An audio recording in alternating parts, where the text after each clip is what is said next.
Sénégal ñii duñu combine bëre taxawu njaboot dikk na ànd ak cité AIBD ñëw fi ay bâtiment yu bees tàq yu am fenn noo ko bëggee ñu jaayee la ko bâtiment bu noppi wala bu pareegu cité taxawu njaboot AIBD 2 ku fi bëgg ay leeral ma nga ñu fekk fesi campement ci witu appuyage bi ñu war fa tabax nekk 300 logements ci ñii duñu combine bëre kon nekk mbokk yi ñoo ko déggandoo xéewal gi suñu xéewal la jàpp nañ ko fii ba le 20 novembre 2025 mbokk yi kon nekk daw ci leen gaaw rombati la ci la yéexati ñàkk la boo fayee kaas ñu jox la sa teene boo ko nekk ay këyit yu wóor soo bëggee ñu tabaxal la sa na muccee si ayib cité bi nag mu ngi si diggante Sinthia ak campement si witu APS bi kon nekk mbokk yi képp ku si bëgg rek wooteel si yooyu numéro 77 704 56 04 wala nga wootee si 70 753 12 87 wala nga wootee si 77 315 94 49 wala nga wootee si 77 429 31 14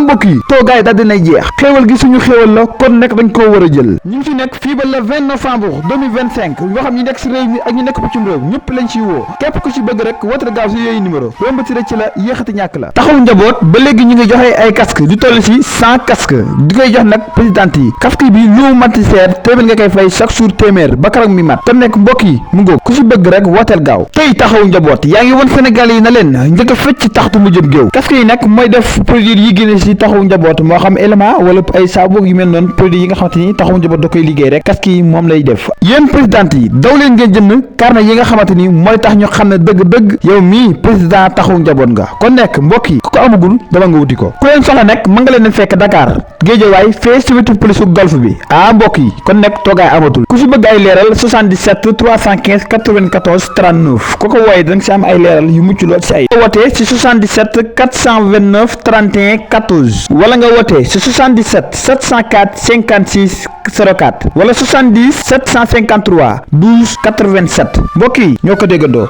ku si bëgg ay leeral wooteel si numéro yooyu noonu tey taxawu njaboot yaa ngi taxawu njaboot gi